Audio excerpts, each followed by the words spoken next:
Bing, bang, boom. Welcome to the Brink Sports Podcast. I'm your host, Chris. This is my co host, Nick, my brother, compadre, How mi we doing? amigo. How we doing? Speaking of how we doing, this podcast is brought to you by How We Doing Productions. So, very excited to get this thing going. We've been talking about it for a while now, and this is it. So welcome to our set. Thanks for tuning in. Thanks for hanging out with us. We're gonna get right into it. Well, first, I think we should maybe just tell them where our sports fandom lie and like how we feel about you know all that What teams we like, why and we like whatnot. them, and all that stuff. Yeah, like what teams do we like? Yeah, well, for I think we're both the same. I think baseball is our favorite sport. I think we'll be Definitely. spending a lot of time talking about that, but we'll touch on all the sports. Big Yankee fans, big Giants fans, and then you got the Knicks and the Rangers. Yep. So we like all the correct New York sports teams. Right. We're on the right side of the New York But fan base. although we're on the right side, we have all struggled together, all of New York sports. Together That's but not together. Yes, and that's kind of why we came up with the name The Brink, because as a New York sports fan, you kind of just feel like you're on the brink, like you're just about to explode Yeah. from all the disappointment. The brink of like you know Brink of we're disaster, on the edge. chaos. Yeah, we're just You're, ready to quit your job and move to Alaska, and yes. live in a hut, and be surrounded by nothing. Yeah. That's sometimes how the Yankees, Giants, Knicks, and Rangers make me feel. Yeah, and it gets scary because they just never fail to disappoint. That they don't, at least in our lifetime, it's been tough. So I'm 28 years old.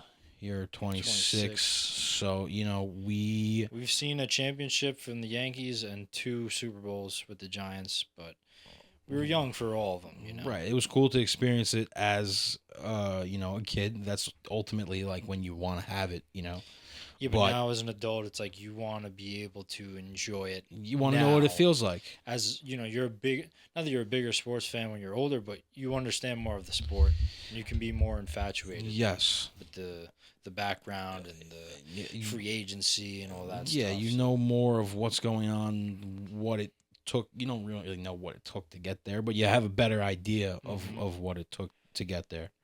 Um, so yeah, we're gonna get right into it. We're gonna be covering all the sports on this show, all the four major sports. But we're really gonna dive into and hone in on baseball and football, more so football. Baseball primarily. We got the winter meetings going on. We got some free agency stuff going on. There's always stuff going on, and before you know it, they'll be down in Tampa and out in Arizona, and pitchers and catchers. But it is football season, so we'll be focused on that. There's a lot going on coming into week 15 of the football season.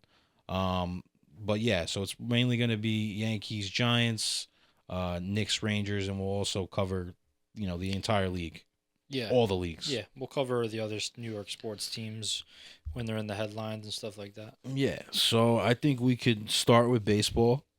Winter meetings, like I said, just kicked off down in Orlando, and already had some things go on. Had Edwin Diaz signed a, what was it, a 3-year, $69 million deal. So that came out of nowhere. You really didn't hear anything about Edwin Diaz going to the Dodgers. At least I didn't hear anything about Yeah, that. I just saw I'm sure that. there was reports out I there. just saw that the Mets offered him 3 years, 66. So the And Mets he were in felt the like 3-year. there was more out there for him. Okay, that makes sense. I I thought. don't think he went there for $3 more million. I think he went there to play for the Dodgers rather than the Mets. Yeah, I thought the difference was going to be more so with the years than the money. I thought if the years were the same between the Mets and anywhere else, I thought maybe that Well, he takes a hometown discount. how old is he? You know? Edwin Diaz has got to be in his 30s, Yeah. and I will definitely look it up real quickly. Yeah. I mean, just take a moment to be like, look at what the Dodgers have been doing and are continuing to do. Freaking go out there, win another World Series, and they're just on the hunt. Let's go get one of the best closers in the league. And Yeah, As a Yankee fan, we'll just keep twiddling our thumbs. Yeah, we're gonna definitely get into the Yankees, boo-ha and blunders along the years, and certainly it looks like it's gonna be more of that coming up. But I wanted to just tell you that Edwin Diaz is. Why doesn't Baseball Reference show their age? I gotta guess. What the hell is this? Sorry, he's probably like what 30. He's got to be in his 30s. He started his career in 2016, so he's got to be like mid 30s, 31, something like that. Yeah. But yeah, so I think that the Mets. I think I saw. I forgot who reported it, but he didn't like that they signed Devin Williams and wasn't made aware that they were going to sign Devin Williams. Yeah, that probably pushed him out a little bit. Yeah, but at the same time, like, you're a free agent. Like, you're going to start telling your free agents that about what moves that's a little, you're going to be making. I think you kind of just that's not really he doesn't really have ground to stand on there. Yeah, I mean, either way, I'm sure he's happy to be going to LA, but yeah, I mean, who isn't happy to be going to LA? They've won 2 straight championships, and it's Los Angeles. But that's the thing, man. Like, and I've been saying this for years. Like, growing up, we used to get ridiculed because, we're the Yankees. They buy everyone. Which the Yankees really only bought everyone when George Steinbrenner was here and more involved with the team. And now it's more like, you saw the interview of Hal talking about kind of bad-mouthing the Dodgers and what they're doing with their salary cap and this and that. And it's just a bad look. It's like, dude, we're the Yankees. Like, money shouldn't be a problem. It shouldn't seem like it's a problem, especially when the Dodgers are doing what your dad did, Hal. You know what I mean? Like, don't try and say something in the press conference to make the commissioner fix baseball. Like, this is the way the game is heading. Yeah, I mean, they're taking our playbook and to have success in the modern day now, I think, is more than the success that we had then because the game's changed. Yeah, 100%. I mean, that's why we've struggled so much. That's why it's like, we're the Yankees, but it's not the same. Yeah, it's definitely not the same. I think that Hal is more, not to get into the whole, Hal and George thing, because I really don't like talking about it because it really, at the end of the day, shouldn't even be a discussion. Like, the brand is the brand. You're the Yankees. You're known for being at the top, and they're kind of settling now. But I think George kind of was willing to take more risks and not always turn a profit, and that's all you hear Hal say is turn a profit. And we got payroll, and, we had to pay however much money to the city. He says that for COVID, after COVID. Dude, don't tell me about your bills, okay? I got my own bills. Yeah. You own the Yankees. Yeah. You bring in tons of revenue every year. But thanks to us as loyal fans. Yeah. My point is, though, that they don't have, like, as for owners in the MLB and their net worth, Hal is ranked 24th on the list. Yeah, that's bad. That's, That's the reason, yeah. You take into consideration also all the, shares and, other part owners that are invested into the Yankees. He's probably thinking about their money too. So there's not like a whole, not to like, I'm not defending it at all. Like, they need to win championships. That's what the Yankees do. But that's his thinking, and it's clearly shown, and I don't know if it's going to change. He's been more of a businessman since he stepped in than anything, and like you were saying the other day, it's like if you own a baseball team, you're not owning a baseball team just to own a baseball team. It's not just a hobby. It's like you want to win. Yeah, there's wanted to win. Way more profitable things you could be investing in when you have that much money than a baseball team. So it's like, Yeah, Well, so that's just one deal that went down, the Edwin Diaz deal. Also, Kyle Schwarber signed a 5-year deal with the Phillies, $150 million. So yeah, I mean, you kind of saw that one coming. There was some other talk from the Pirates. I saw the Red Sox were involved. I saw here that the Pirates offered Kyle Schwarber 4-year, $125 million. So they were playing. Wow. They just offered him one less year. They were definitely playing. So good for the Pirates. Yeah, bold of the Pirates. Go. I mean, they have to. With others, man. They have get to. Someone. You got a generational pitcher. I mean, if you're not gonna trade him, you might as well try and win. So Yeah, I mean, I feel like because Schwarber's he's been around. Like he got a couple of years ago, right? He was on the he Red started on the Sox. Cubs. He went to the Red Sox. He went to. Doesn't he? I think he went to the Nationals, and Yeah, then he was got on the traded to the Nationals. Phillies. Yeah, but I feel like he does fit in Philly. He does. You saw that coming. He was like I listen to WFAN local radio station here a lot, and he was I forget who was saying it, maybe Salicata, that Schwarber is a possibility, and a lot of Met fans were thinking about Schwarber. Like, he was never going to the Mets. No, Like, not from the Phillies. No. the Mets have their own first baseman to worry about, and Pete Alonso. They should definitely get that done, or else they're going to be screwed. But we'll get to that. Yeah. One also thing I just want to. We're talking about winter meetings. I just found out that the guy, the Japanese pitcher, Yatsu Sama Imai. I think I'm saying it right. You know his agent, Scott Boras? He's already with Boris. That's what I'm saying. How does Boras get these guys? Scott. If we could get Scott Boris out of baseball, Oh my God. teams would be a lot happier and more successful. We're gonna talk about how we could fix the Yankees, right? Mhm. Like in a little bit. I think that's definitely one of the keys. Somebody take out Scott Boris. Yeah, Scott Boras is Yeah, well, ruining the I Yankees. just saw with Belly too. I mean, Bellinger just had for the type of player he just had the perfect showcase of his capabilities, especially coming off kind of having an off season. Yes. Just coming in, playing wherever we need him, playing good defense, hitting, and it's like Scott Boras eats that up. He makes his friggin' bread and butter from that. Oh yeah. And he was saying he's the market can't be. I'm paraphrasing, but something along the lines there's no team that doesn't have room or wants Cody Bellinger. Oh yeah, Cody Bellinger is a baseball player. So the market for him is high in their eyes, which it should be in everyone's eyes. Right, but you got to come to terms with reality. Like, he's inflating the market just on the fact of inflation. He's just trying to boost it up there. But if you take it into perspective, he's not going to make 40 mil. What he was on a $20 million contract. What is Dan? Could you look up Cody Bellinger projected contract? I don't have a laptop in front of me. I feel like he probably just earned himself 30, 35 a year. That's a lot though.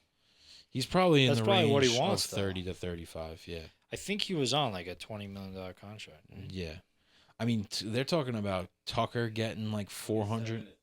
Yeah. 27 to 30. Yeah, but Boris is probably looking for But you know what? That's probably what he deserves. He's a plus player. He's an above average player. So, and he impacts if he winning. Wants more years or for his age. Well, he's 31 or 32. I mean, yeah, he's trying to make his money. Yeah, now. he's trying to sign at least a 7-year deal, I think. Do we want to sign Cody Bellinger for 7 years? I would sign him for 7 years. I mean, I think that's just kind of what it is, that's just the way that the CBA is structured, this with the contracts, they're getting. These guys aren't looking to sign. They could do it, but it's got to be a trend, where these guys are signing 5-year high AAV deals. Right now, it's just kind of based off the years these guys are trying to get. Which, it doesn't really matter in the end as long as they get paid. You want to shift into how we fix the Yankees? Yeah, let's talk about it. Because, I don't know, I'm thinking about it now. We've been saying we got to get Tucker, but it's one or the other. We're not getting Kyle Tucker and Bellinger. Oh, no way. And no way. The Yankees of maybe a couple, 2009 would do that, but what? Is Tucker a Boris guy, too? That's a problem if he is. No, really. Because I think you might I really want Kyle Tucker. You just look at him, this guy should be a Yankee. He's not a Boris guy. Okay, that's good. Yeah. But I kind of feel to get Bellinger and keep the payroll a little bit lower, because we know that Hal doesn't want to go over the salary cap. Bellinger gives us more room You to know what, spread though? out money. I'm willing, if you can cement a more impactful position on the field, to give up Bellinger. Say if you go ahead and stop playing games at shortstop and go get a bona fide cemented shortstop or a power third baseman, somebody that impacts winning. Cody Bellinger impacts winning, but they have so many other players in the infield that are a detriment to winning that it's a problem. Yeah, well, I think that. Well, what? Who? Are there any shortstop free agents, big names? Not really, right? No, I mean it would have You'd to have to come make in a a trade. trade. It's really only the one that's floating out there is Seager. He's a free agent. If now. they want, no, but the Rangers might tear it down. I mean, if you get Seager, he's on a high contract. But if you go out and get Seager and Bellinger, you have a good solid small ball with pop, some speed, good defense. Yeah, but the only thing with that, like if we're talking, because we got to think like payroll, like yeah, they're not gonna do it. they're not doing that. They're gonna be so far over the payroll. But the thing is, this team needs Aaron Boone's probably like, we don't need much. Like, no, you do need a lot. You have to be willing to spend a certain amount. They definitely do, and they haven't really shown that they're interested in doing anything. They've been very complacent in like what their philosophy is. Yeah, well, something we've talked about a lot. Oh, Bo Bichette. Yeah, but I don't know about Bo Bichette. I mean, I don't know about Bo Bichette. I don't know what kind of money he commands, but if it was kind of a team-friendly deal, or a team-friendlier deal, yeah, but I would he's take not a that flyer great on. as a defender, no? He's not. You would He's a little shaky. You would want him to play second, like if you were signing him long term, but he could get a year out of shortstop. I mean, you can do that. Jazz Chisholm can play shortstop. I would love to see Jazz Chisholm. I think that'd be a great move. That'd be a show. He played shortstop in Miami. He came up playing shortstop. Yeah. That's his position. And it was never really like he couldn't do it. It was more of team need more than anything. And it was like, oh, Anthony Volpe has to play all the games, which is another thing we talk about a lot, which I'd like to shed light on, is that the New York Yankees now are not like they were back then, even when we had Joe Torre. If you made a mistake or you messed up, you missed something out there, you got taken out of the game. You got benched, Yeah. And I'm not targeting Boone or whoever, but this past year we had a lot of bad mess ups, just embarrassing stuff in the regular season. Yes. And there's no consequences. And Boone's theory is, you take him out, it's not doing anything. No, it does. It sends them a message. Yeah. It's a privilege to be in the MLB. It's even more of a privilege to be a New York Yankee. And we don't owe our players anything. We're paying them very well, all of them. Yeah. You know what I mean? You need to show up every day and show out. And if you don't, your spot in the lineup's not guaranteed the next day or the next day.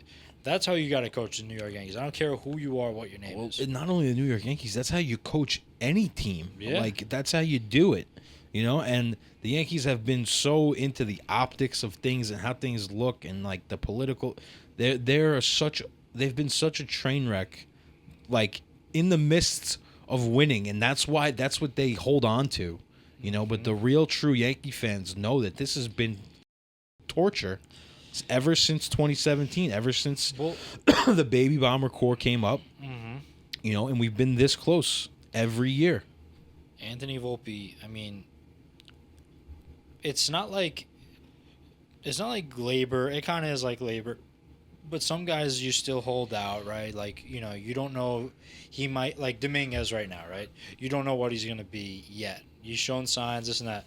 But we've seen Volpe, you know what I mean? You see what you're getting out of him. Yeah, there's no mystery when it comes to him. And it's not Bobby Witt Jr. came up and he was just boom.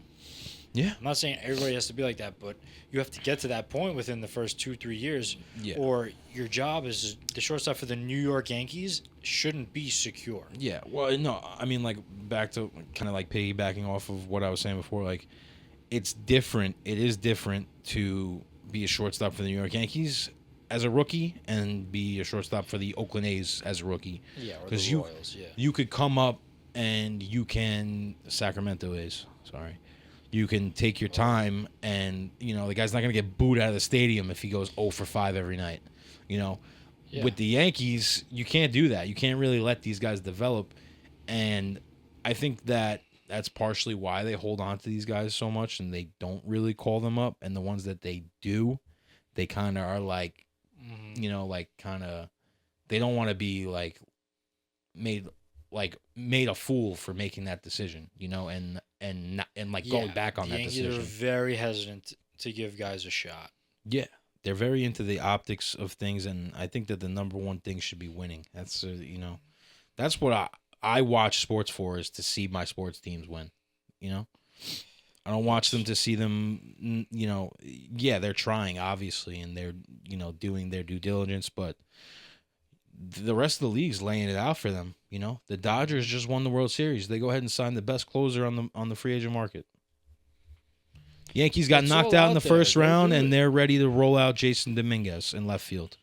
Yeah, and Anthony Volpe when he comes back, and Caballero till then. It just doesn't make.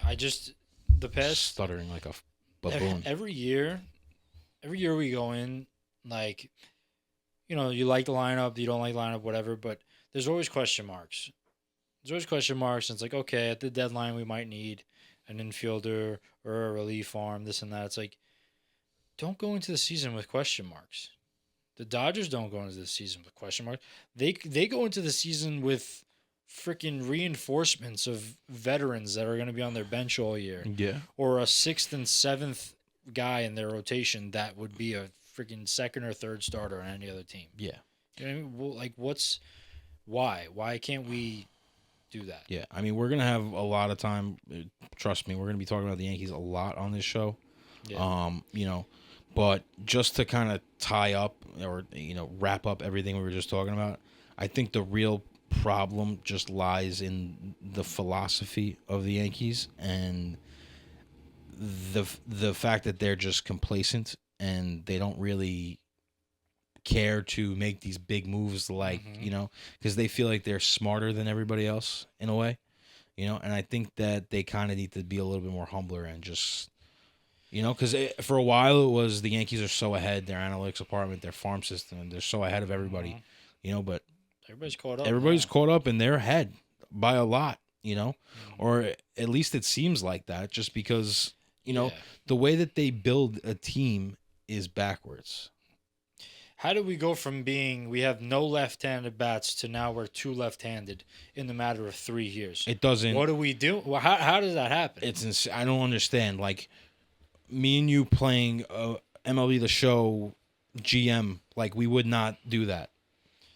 Yeah, and I mean, back to what you're saying about like they think they're smarter than and this and that. I mean, because Cashman does make good moves. Like his 100%. What he did at the deadline this year was very good. Like he gave Boone a very talented team going in. Right, he just built a shitty team, at the beginning of the season, and it couldn't be repaired. Yeah, back to the don't go in with question marks.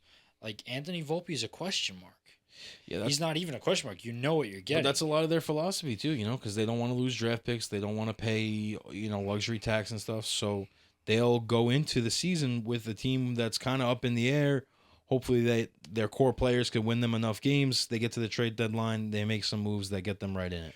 My thing is it's not good enough. Say you're Hal Steinbrenner. You inherited this team, right? You're a billionaire. You own a friggin' one of the most expensive teams in baseball and in sports. And there's a luxury tax. How does the luxury tax work exactly? Do you know? The luxury tax is you pay, I don't know what the percentage is. If you go over the cap, you pay a certain percentage of your payroll. Yeah. All right, that is a lot of money. So yeah, I mean if you're paying $350 million. Look up what the percentage is. What's the luxury tax? Because I need to know before I make this statement. Because that'll dictate if it makes sense or not. And then after this, I have one more thing I want to say about the payroll and this and that, and then maybe we can move on to football. Holy cow. What is it, 30%? So 20% for the first time. So if you go over for the first time, I guess within the collective bargaining agreement, So they count them. So 20% for the first time, 30% for a consecutive year. Oh, okay, for consecutive years, and then 50% for a third or more consecutive. But what? Year. What's the salary cap? 300 million? That's the threshold. Yeah, it's 300 million. But the Dodgers have been over, no? Yeah, the Dodgers have been paying 50% on every since fucking 2019. But this is what I'm saying. Wouldn't you take the gamble? I'm gonna have a bigger salary cap. I'm gonna have a bigger payroll than every other team in the league, and we're gonna go out and win the World Series, and we'll make it all back in revenue. Yeah, we'll make whatever the hell the luxury tax is. The Yankees make more money than any other team if they win the World Series. Any other team in the world. That's what I'm saying. So like, Hal doesn't good. The World Series, the payout is around $130 million. Only 36% goes back to the winning team. Where's the rest go? 24 goes to the runner-up, and the rest goes back to the commission. So the Yankees got paid in 2024. They good chunk. 24 million. They made like freaking one player's. And they were they under or over? We were over last year, I think. In 2024? Yeah, they had to be. But that's what I'm saying. Hal's not seeing the reward. Like, if you win a World Series in New York, you're making more money than the Dodgers are making. That's a fact, right? Yeah. So screw the luxury cap. A bigger brand. You know what the Yankees payroll was in 2024? What was it? 294? 237. No way. What is that last year too or no? What was last year's? Okay, so they started the payroll. What did they add? This is not right. Need some better facts here, man. We'll get our sources straightened out as we get into this. Fucking AI, man. But yeah, that's what the Dodgers are doing. They're having more success than anyone, so do it. Don't try and like count your pennies. You know what I mean, by staying under the luxury tax. Oh, Dad, I got a World Series and we stood under the tax. We made more money. Bro, you'll make all the money. Who cares? I just want to see him do it. You know, if I was him, like, and I'm hearing all that, he doesn't give a because he's a billionaire. But if he did give a, I would be like, you know what? I'm gonna do it 1 year. I'm gonna give it to you guys. That's what I say. Take a gamble. Yeah. Take a risk. I'm gonna do it. I'm gonna do it. I'm gonna go scorched earth and sign everyone. Schwarber, Bellinger, Schwarber, everybody. Yeah, everybody. All of them. Ship everybody else out. See if it works.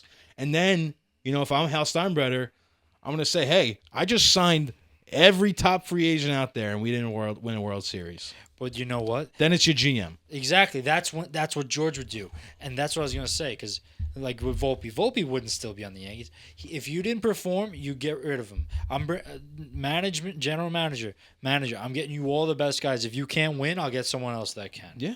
That's how you run your team when you're the Yankees. Maybe one day, Nick, we'll get there. We haven't even talked about our beloved captain, Aaron Judge, who we're just wasting away. We're wasting his prime. And you know what? I don't mean to sound like such negative Yankee fans, because I think we aren't. There's a lot of good and bad fans in every fan base, but I think we're reasonable. I think we are fed up because last year going out first round, that's not acceptable. It's also a combination of, you know, being embarrassed in the World Series the year before that and losing the playoffs every year before that. Yeah. So, and you'll see as we get closer to the season, we're very reasonable and understanding of the moves. You know, we like some moves, we won't like some moves, and a lot of times, like we'll talk. This is why we started the podcast, is because we wanted to start for a long time, because we'll literally say what they should do, and a lot of times that's exactly what they do. So it's like, okay, we need to film this show, like maybe we should be managing a team or something like that. But this is our audition. It's all negatives right now because there's nothing happening. Winter meetings just started. Yeah, but you know, we'll start to see some pieces here and there. But mainly what we need to figure out our infield. We need one piece in the outfield. The pitching is pretty solid, and they could use another arm just to kind of go scorched earth. You know, that would be nice. Yeah, I mean, and they need a bullpen arm. The Dodgers had like 6 aces in their freaking rotation. Like, you know, come on. Depth, and like quality depth wins championships. Yes. It's been proven. You know, And- you get lucky. You get some teams that are lucky and, that are just destined to kind of be there. But the most consistent way to win a World Series is to have quality depth. Mhm. Obviously The you got to have the Dodgers have stars had it. too, but, you got to have guys that can fill in, that can run the bases well, play good defense, and make the clutch plays when they need to. Mhm. And the Yankees don't have that. Yeah. So we'll see if they can turn it around.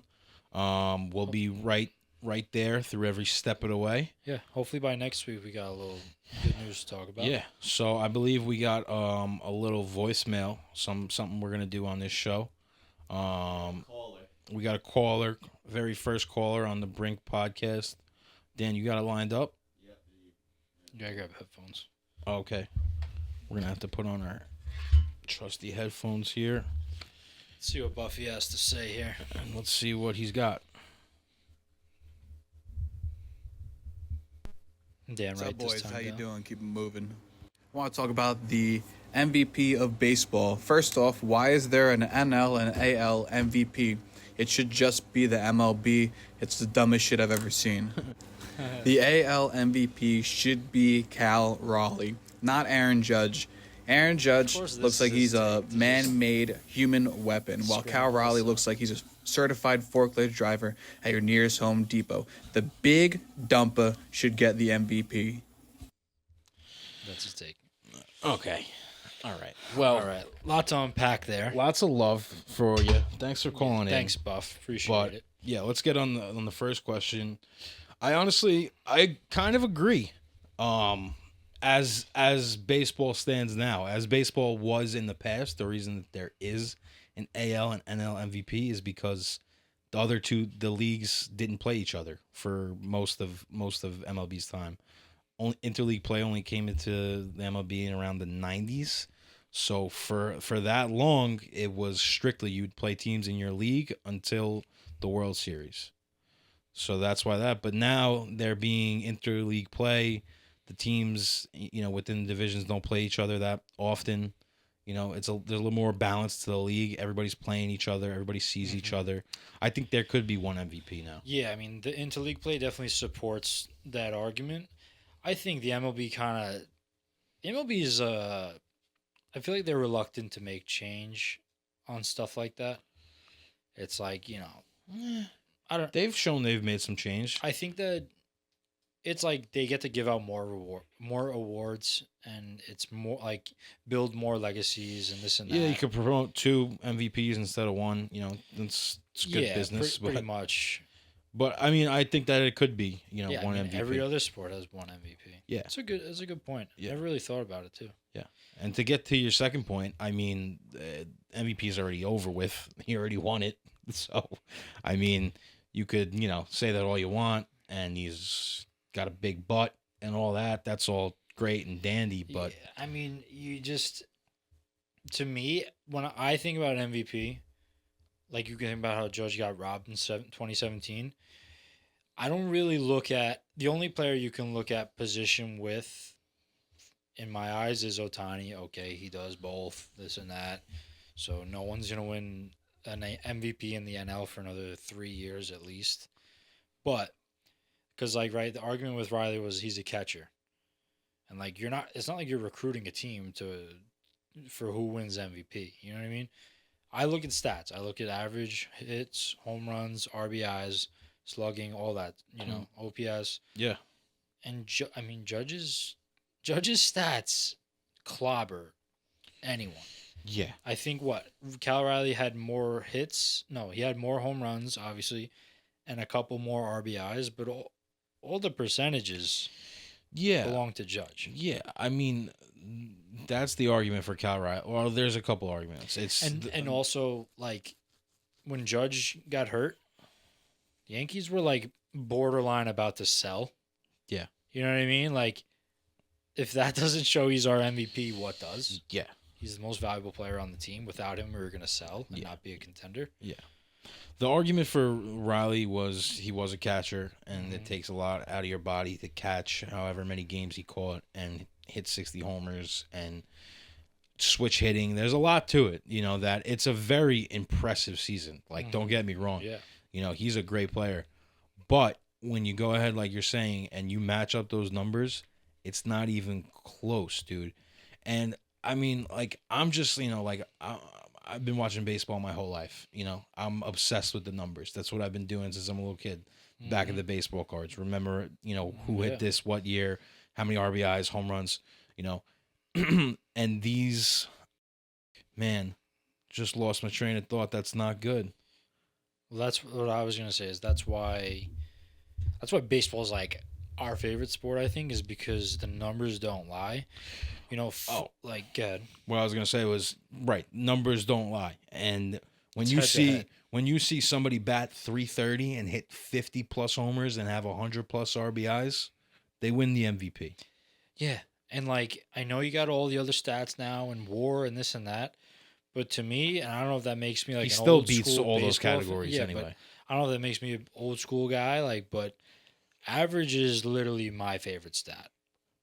If you build a team based on average, like you will be successful. Yeah, if you I get mean- guys that can hit and put the ball in play. Obviously, it's not everything, because Yeah, there's you guys need that a do balanced have team, average of and nothing course. else, like Luis Yeah. Ariz, But Yes, that's yeah. that's generally not the case. Usually, these guys are hitters, and they're hitting for power, they're slugging, But it's just a testament to how good of a hitter you are. If you put the ball in play, you're giving your team a chance to win. Average basically shows how many times you can beat a pitcher over all of your at bats on the season. You know what I mean? Mm-hmm. And I actually saw this statistic that baseball team. It was like a list of how many teams with a batting average below 250 or something like that. And in the past, and you can imagine what it was. Just the past 3-4 years, it's been like a lot more teams than previous because the game is moving away from guys that can hit for strikeout home run guys. Yeah. Or just, pitching is getting out of hand too, but. Yeah, I mean, it takes an element out of the game. The baseball's changed. It was that for a long time. Yeah. Every team had guys that if you saw the team in the World Series, every guy on that team was hitting 280 plus. And now you had guys on that Toronto team that were hitting fucking 240. Yeah, that's unheard of. When we even go to Yankee Stadium, the Dodgers, and we look, and you see the lineup when they're batting the averages. When I can look at a whole team's batting average, that's how I know if they're playing good, if they have good players or not. Well, yeah, you know that guys don't have good averages when they don't even put it up anymore. They put their OPS up now. That's how you know how baseball's changed. Average is literally my favorite stat, dude. Yeah, average and OPS are the best stats. That's the tell of a good baseball player to me, hitting wise. Yeah. Obviously. All right, so Buff, thanks for the call, man. Better try next time. Keep them coming though. Yeah, Appreciate it. come a little bit something better than that, man. It was definitely good though, because he knew it would get us a little riled up. Yeah, you got me a little fucking heated. He would have got us more riled up if Judge didn't win MVP, but he did Right, because right, he right, is the right. MVP. Right, he is the MVP. 333, I think he hit 54 bombs. Dude, if you're batting 300 or higher in today's MLB with the pitching today, you are a really, really good baseball player. Aaron Judge might be the best baseball player Can you look up of how all many time. players? I'm just gonna say it now. Can you? I second that. But can you look up how many players have batted last year? How many players batted over 300? Last year, Yeah. there was only one in the NL. It was Trey Turner. It Arias. No, was Trey Turner. really. I'm pretty sure. I could probably. I was gonna say I'll freaking name him. Wasn't Kyle Riley's batting average it wasn't over. It wasn't batting 300. I think it was 260, 240, dude. Yeah, come on. You're gonna vote for him with 240 batting average over Judge batting over 300? That's insane. So there were 10. Can I name some? Go. You said Trey Turner already. Aaron Judge. Yep. Luis Arias. No. No. No. I I don't even know if he really played a lot last year. Shohei Ohtani. No. No. No. I got 8 more guys. Okay. Give me Jose Ramirez, Steve Kwan, Hold on. Let me go back here. Steve Kwan's an unbelievable baseball player. He literally doesn't like. No, you're not gonna get it. You're not gonna Okay, get give them. me some. I won't get them. Who are they? No. Jeremy Pena, Oh, okay. George Springer, Yeah, I wouldn't have guessed them. Jacob Wilson. Don't know him. Jacob Wilson was the shortstop from the A's that blew up. Oh. Yeah. Miguel Andujar Get out of here, batted dude. 318 last year with the Reds. Shout How out many Miguel at-bats, though? Andujar, Did man. he get a lot of bats? Yeah, he was there like everyday player. He was out there. Yeah, I mean that's one thing we didn't touch on. The Yankees ruined prospects. We'll get to that. We'll Good for Miggy though, man. We'll definitely get to that. That's awesome. Let's see. I got it right here. Just the After this, we'll get to the football. official list. Yeah, we'll get to the football. Come on. Stat Muse. Unbelievable. That's crazy, dude. What did Otani bat then? Like Otani? We'll look it up. that would be intense if it wasn't one MVP because it would be judged against Otani I mean, it was until he went to the Dodgers. Otani? Yeah. I was gonna say 280. Yeah, so how many guys, Dan? 11, right? Josh 300? Taylor batted Oh, 290. 7 guys, dude. That's Bo despicable. Bichette. They got to fix that. That's crazy. I mean, if you compare that to like the 90s or whenever, dude. I get on TikTok sometimes, like random MLB lineups. You ever get that? No, I don't. And it shows you like the score bug or the average or whatever, like all their stats, and they're all nuts. They're hitters. They're all nuts. Everyone's hitting over 300. Everyone's got good slugging percentages. It's like, Yeah, I mean, granted, pitching has gotten a lot more competitive. Like, it's really, it's probably the hardest thing to do in sports to hit a baseball. oh yeah, it's different, but you got to find a way to counter Yeah, that. you got to get better with it too. All right, so just covered the baseball portion of it. Now we're gonna slide into the football portion of it. So we are heading into week 15 of the NFL season.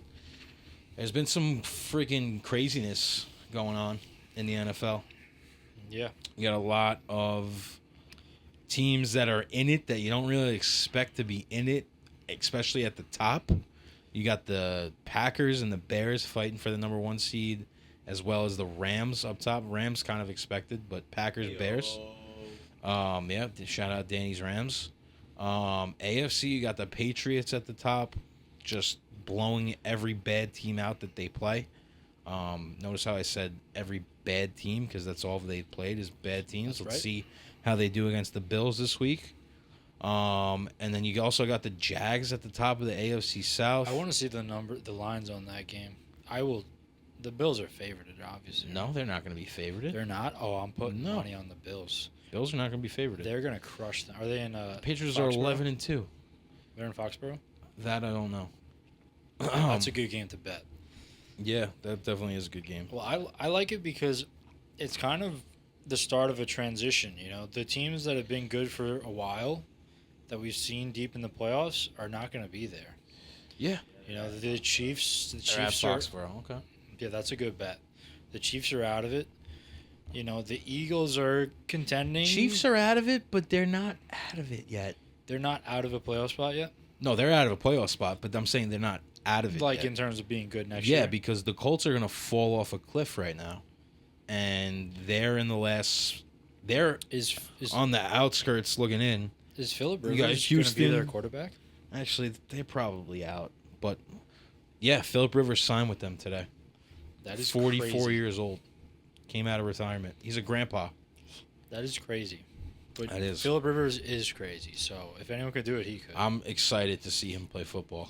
That's going to be fun. That's great. That's But great yeah, for the it's NFL. definitely like a transition. You know, teams that were in the middle ground, they're kind of getting up there. The Patriots come out of the freaking woodwork, Yeah. and now they're the Patriots again. Which I like it, man, because usually in the NFL you kind of know the top teams and who's going to pretty much be Yeah. there at the end. it's a good year. You know, there's a lot of unpredictability this year, and I'm here for it.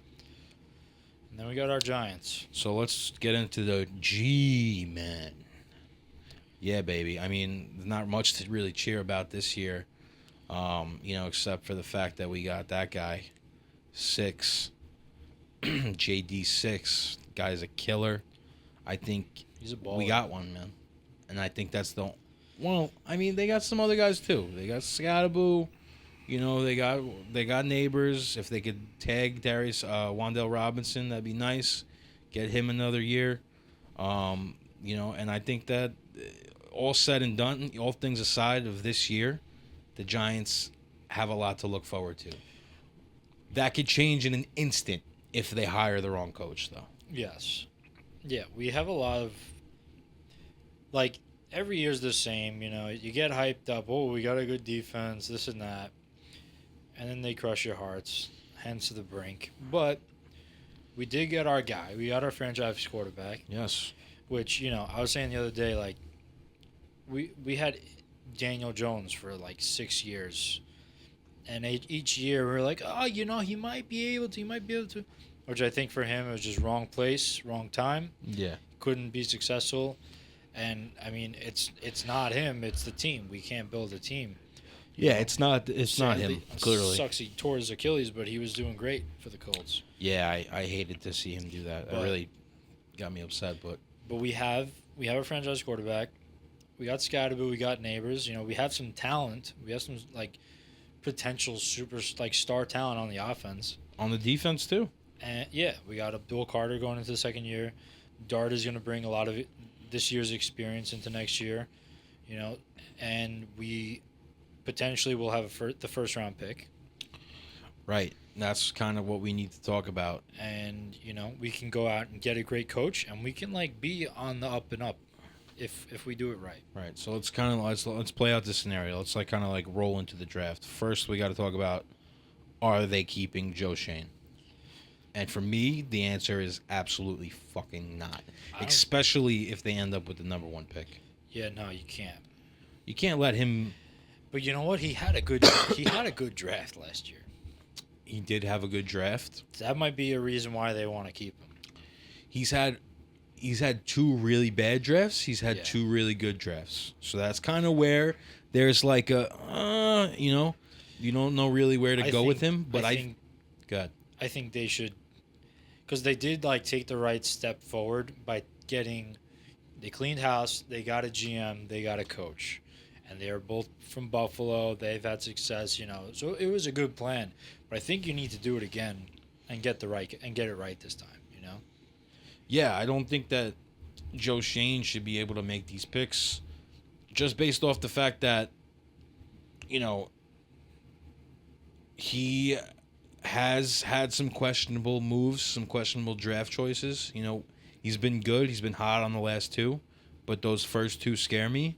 And also, the kind of guys that he's brought in, like a lot of the secondary players are soft, and they don't have a real tough, the defense. I think he's failed on so bad because there's so much money invested on that side of the ball, and they've been the worst defense in the NFL. They can't stop anybody. Yeah. That's kind of another reason why I think that, they should just go with a clean slate. I just think that you went into it with both of them. You should, leave it with both of them, go into it next with, new guys and they're going to have the top choice at anybody they want. It's the most desirable job there is. Yeah, and Joe Sheen hasn't exactly in terms of get the job done, or I'll get someone else to do it for you. Joe Sheen hasn't done anything really great.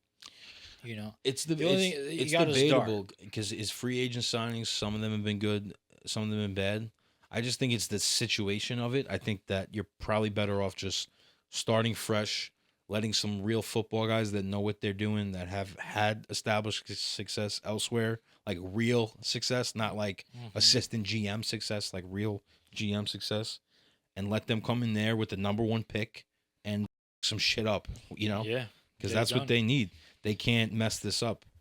So, speaking of how we get to the draft, do the Giants sit Jackson Dart the rest of the season and let Russell Wilson take over and just secure that number one pick, or do you play dart the rest of the year? I would play dart the rest of the year. You don't want to. You don't want to like mess with it. Not that it would mess with his head, because I think he's a strong-minded player, but you're also robbing him. Like, you want him to get as many reps as he can. It's like garbage time at the end of the game, or for the season. Mm-hmm. So get him the reps. Yeah. We're probably gonna lose out anyway. It's fine. Yeah, I mean, it's really not like we have a chance in a lot of these games. And a lot of times, teams don't like to own up to saying, "Oh, we tanked." They hate the term this and that. Well, They do, but putting Russell Wilson out there would aggravate a lot of fans, I think. Yeah, and that's because a direct. I do like watching dart. That's a direct like throw in the towel. Yeah, like, you can't do it. Would that be like if feelings weren't a thing and like optics weren't a thing and like obviously that's not the real world, but if it were, then yeah, like Yeah, go ahead. you would Secure the first 100% round the draft. smartest move is secure the number one pick, put the worst team out there you can to lose, but that's just not the reality of it, and these guys on the team are not going to stand for that anyway. Yeah, and for me, it's been Jackson Dart's been like such a light on the team. Yeah. And he has we haven't had anything to be excited about. Yeah, you as actually Giants want to fans. watch Yeah. Giants games instead of it's like, like watching Red Zone. At this point, okay, you don't want us to win because we want the number one pick, but we could watch Jackson Dart ball out there. Yeah. Have some nice throws, make some good plays, So Yeah, and I mean, you could they could really frame it as he's had some injuries this year. We kind of want to just put him on ice. We know what he's got. This is about his health. And they kind of have a perfect out there. But I don't think that's the right thing to do. Like you said, games are important in the NFL. Experience is important. And if the Giants are set up and poised to do what we think they are, he's going to need to be a big part of that. So I think that they do roll the dice and, get them out there and see where they land. They don't necessarily, I mean, obviously it'd be awesome to have the number one pick, but they don't necessarily need the number one pick. The number one pick creates other picks. That's the only thing, because they're going to trade that pick. There's not a clear-cut guy that's not a quarterback that you're going to draft at 1. There is, but it's a stretch, They're not going to go ahead and do that. Yeah, let's talk coaches. You want to talk coaches real quick? Okay. What do you like? I like coaches that aren't even really options right now. I like Tomlin. I like Belichick. But if we're talking like coaches that are available right now, I really don't like Mike McCarthy, even though it kind of seems like something the Giants could benefit from right now. A head coach that really Knows how to doesn't run a lose. team, yeah. He wins.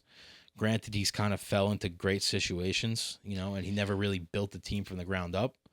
So that's something that scares me away from him. I just want a guy like, there's a lot of good coaches in the league, like, what's his name? Shanahan. He knows football.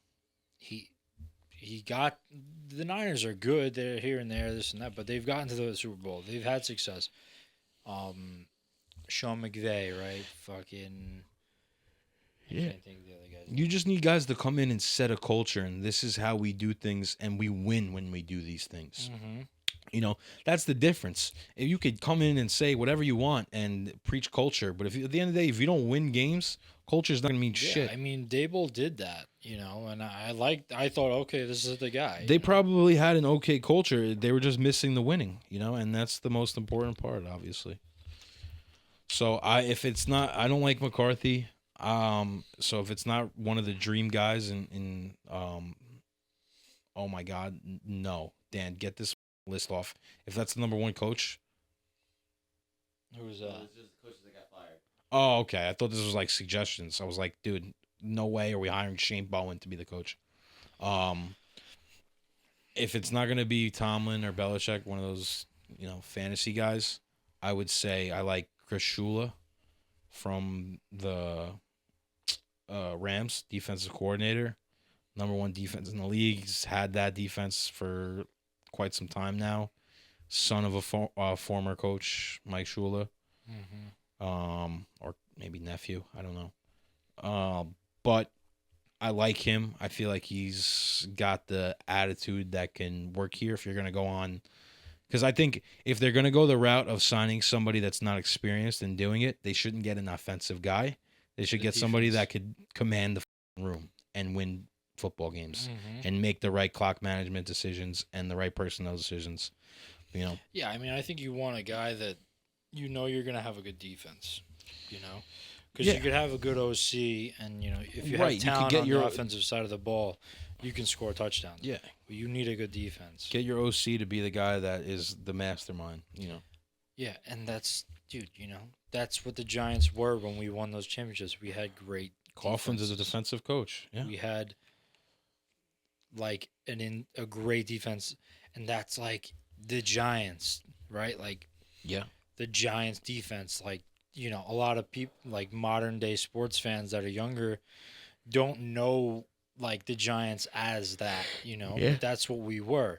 We had the best defensive player of all time, Lawrence Taylor. Like, that's how you're going to get back to being the New York Football Giants, you know? 100% agree. And they got a real chance to do that with, you know, if they get this number 1 pick, because they could really bolster that defense with 3 first-round picks.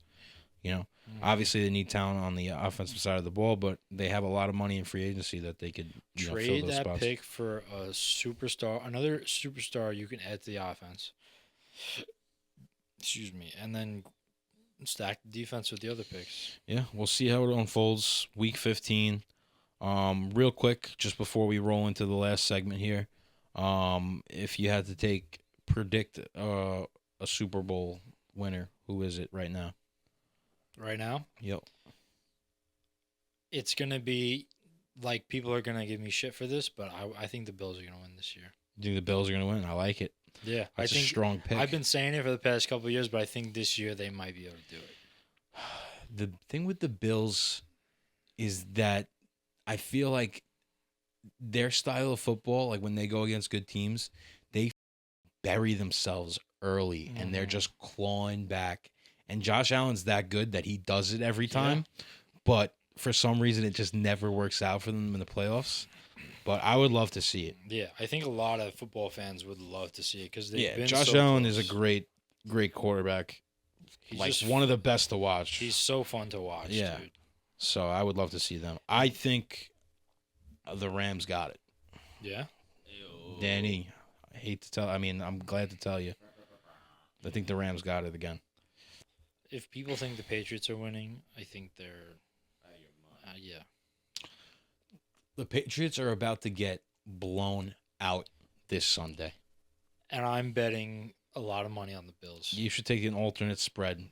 Have them cover a spread of like 14. They're getting blown out. Yeah, that's dude. a little much, but 10. They're getting blown out. Okay. You got the Who do you Bills. got, Dan? I got the Rams.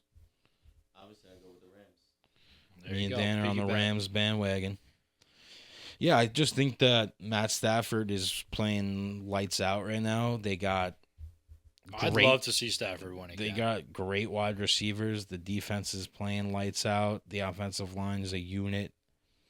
I don't see how they can't. I don't see them not getting to the Super Bowl. It's a matter of like who they're going to play in the NFC.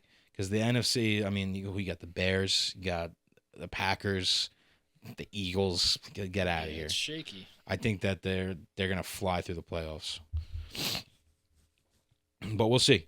All right, so we covered baseball, we covered the NFL. We're gonna just briefly, talk about the NBA and NHL. Like we said, we're Knicks fans, Rangers fans, both in season right now. Both teams, two different tales. Knicks are at the top or near the top of the conference. They're playing well. Just seems to be a lot of drama around the Knicks, with the whole Giannis trade looming and also the fit of Cat. Does he want to be there? There were some interesting comments he made the other night about how they fixed the offense, and he just said, I don't know. And that was all he gave. So Cat might not be happy there. Not a terrible thing. I think that they should really consider trading him? Yeah, I mean, he's been a guy that's been moved around, and like judging from like comments like that, it's probably not a surprise why. Yeah.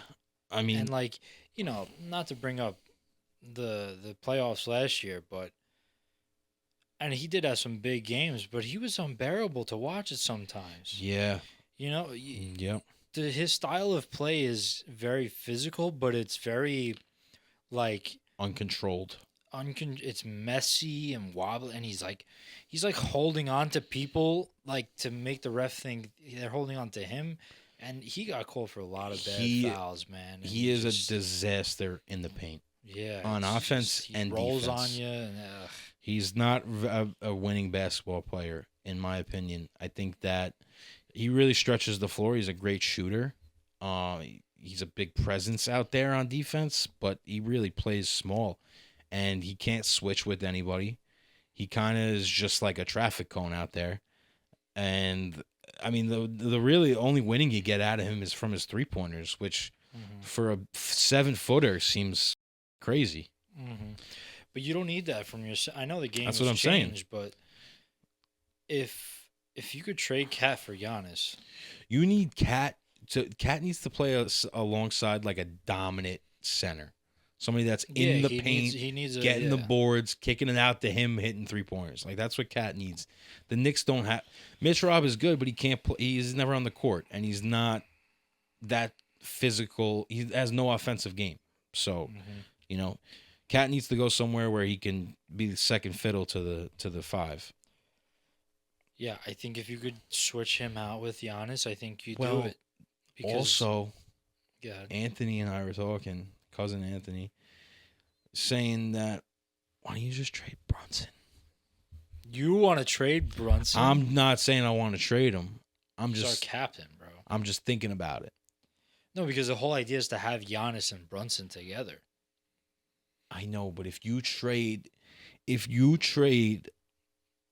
you're not just trading Cat. It's not a 1-for-1 Cat for Giannis. You're trading Mikel or OG, and you're probably trading somebody else, Deuce or somebody, and you're giving away picks.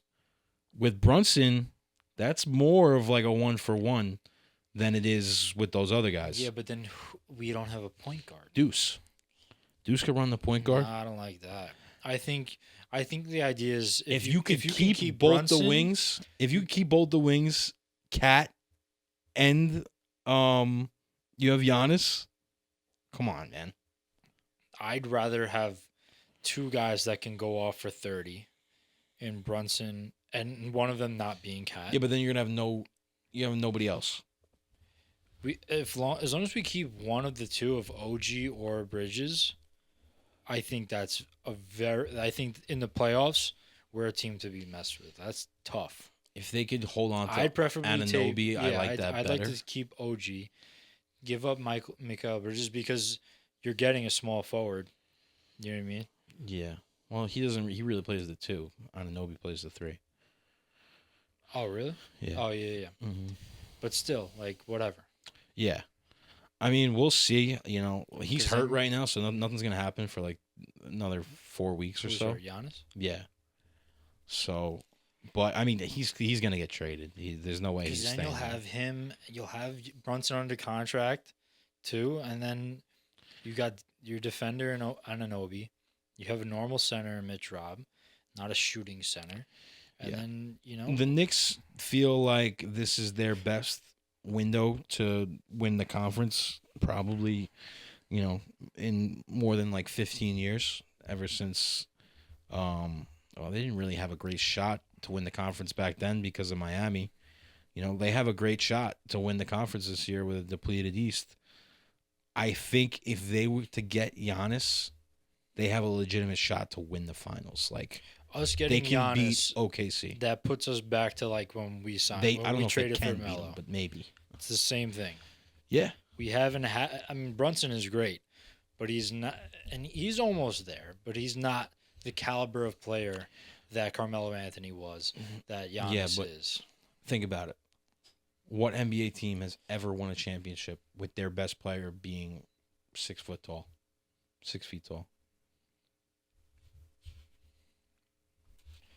Yeah, well, Who is it? You're feeding my argument that yeah, Brunson can't be the guy. Yeah. You need to, it's like with the Nuggets, they had Jokic and Jamal Murray. Yeah, You would literally have that. They tried to do it, but Cat's not a 1B. He's like a B2. He sucks. He doesn't suck. I He's shouldn't say that. inconsistent, you know? He's a good player. He's inconsistent. I don't like his style. I think it drives me crazy watching him play basketball. You got to dude, just do it. Yeah, New York basketball would Giannis be needs to be a Knick. Back like it's never been before. Yeah, he needs to be a Knick. 100%. He's an incredible basketball player. He will be the best player on the court at all times. He will become like bigger than Melo was in New York. Oh my God. Yeah. If they win a championship. Just go get your guy. Yeah. We'll see what happens. Trade deadline, I think, is in like January. So we got some time to go. But yeah, NBA, I don't really watch the NBA. I'm still, in tune with everything, but I don't really sit down and like watch basketball like I used to. And I think that it's not because of me. I think it's more so because of basketball. Yeah. I think that it's changed, and I mean everybody that's watching this that watches sports. I'm not saying shocking news here. Basketball has changed, and it's been a lot of 3-pointers. Obviously, every time I turn on the game, they're shooting free throws. Mm-hmm. And I turn it on, I'm watching, there's a game stoppage, it's paused for like 20 minutes. Yeah. It's just not an enjoyable watch. And if you're not watching it when there's something actually on the line like playoffs, it's not all that intriguing. So I think that's a basketball problem more than it is a me problem. Basketball is naturally a fast-paced game, but it's getting broken up with the fouls and this and that, and it's like it becomes a little boring until the last couple minutes of the game, Yeah, and that shouldn't be the case. It should be, I don't know what they got to do to fix it. I think it should just be an emphasis on getting to the rim, or those mid-range shots, man. Yeah, the game has gotten spaced out because of the 3-ball, but like I used to love those guys growing up. Kobe, Melo, Rudy Gay was a mid-range master. Like, if you could, all it takes is a couple of teams, because you just need a couple of teams to change their style of play. I mean, the game has changed in terms of fouling. You can't be as physical as we used to be, but a 2-pointer is easier than a 3-pointer. You could be more consistent scoring buckets every possession here and there, and play better defense, and then let the other team go down, play good zone defense, whatever, and let them miss they're not going to make every 3, and that style of play. The 3-ball definitely has to be a part of the game. It's there, use it, but the teams they shoot 40, 50 3-pointers a night. Like, that's insane. Yeah, you can't be. I don't want to watch that. I'll watch it in the playoffs because the stuff on the line. But if I'm just sitting down watching a game, no thanks. Hockey, Ranger fans, I think for us, we kind of faded away from the Rangers when they got rid of their core, and the way that they did it kind of left a bad taste in our mouths. Ranger fans will know we got like a letter saying that, hey, this might hurt a little bit, but we think it's the right thing to do. Yeah. And they just tore the team apart. I feel like a team's never done that before. No. And that was a decent amount of time ago. Who was the GM that did that? I don't know. It was before Drury. I forgot his name, but yeah, I mean the Rangers are like we are big Rangers fans, and we've like, I'll never forget when we were watching. When we're in the playoffs, we're watching, Oh, yeah. And call us fake fans. Playoff hockey, you could argue, is there's the nothing best, better. Yeah. The best postseason there is. But, we watched all those years, going to the Stanley Cup, losing, coming back from down 3-0, down 3-1, like, and all Rangers fans know it's a different kind of hurt that you have with the Rangers than like the Giants, because we've been so close. We've been in the mix. We've been deep in playoffs. Our guys playing with broken legs and all this shit. Yeah. And we lose. And now a lot of those guys aren't even there. So it's kind of hard. Like, I turn on the game and I really don't know a lot of the guys on the ice, which I'm sure will change. Yeah. But Well, you know what it was? Like, it wasn't a gradual decline with them. It was so sudden, and they got rid of everybody and they fell off a cliff for however many years it was, and then they slowly started getting some guys. They made a run a couple of years ago, with Zibanejad and Panarin. They brought in Kane that year. Kreider had 50 freaking goals that year. yeah, we had freaking Tarasenko. I mean, that team was fun to watch. Oh, yeah, Tarasenko. That was really cool. But Yeah, that was their first time back, as an actual competitor. And, since what was it, 2021, they traded everyone away. something like that. So slowly but surely, getting back into it. But, for me, hockey is just always just the playoffs, man. I'm Yeah, just it's there the for best. the playoffs. It's the I best. do want to get more into it because I don't really know anybody on this team. Last year, I knew a lot more guys, Yeah. but this year I'm kind of in the dark. Well, Drury, I mean, Drury came in with a certain culture that not that he doesn't care. Kind of like the culture we want the Yankees to have. Like, we will trade you. We don't care. Yeah. We want to do what's best for the team and stuff. But, he traded a lot of guys, and we had a tight-knit group. And hockey is very like that. Yeah. You know what I mean? It's Like, very personal. I saw this video of, one of the press that goes in interviews after, and they're like, there's nothing worse than a hockey locker room. Like, it smells so bad, like, because they're just sweating into their pads. The sweat stays there. Like, Yeah.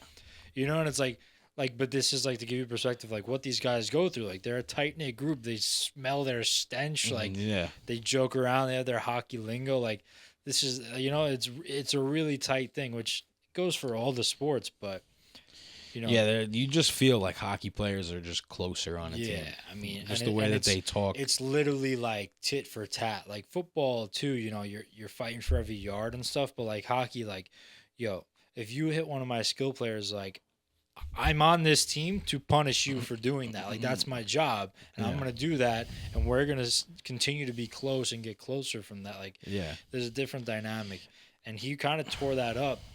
Yeah. And Hockey has maybe like most of like the American, just like why Americans love sports, like, coming up. barbaric.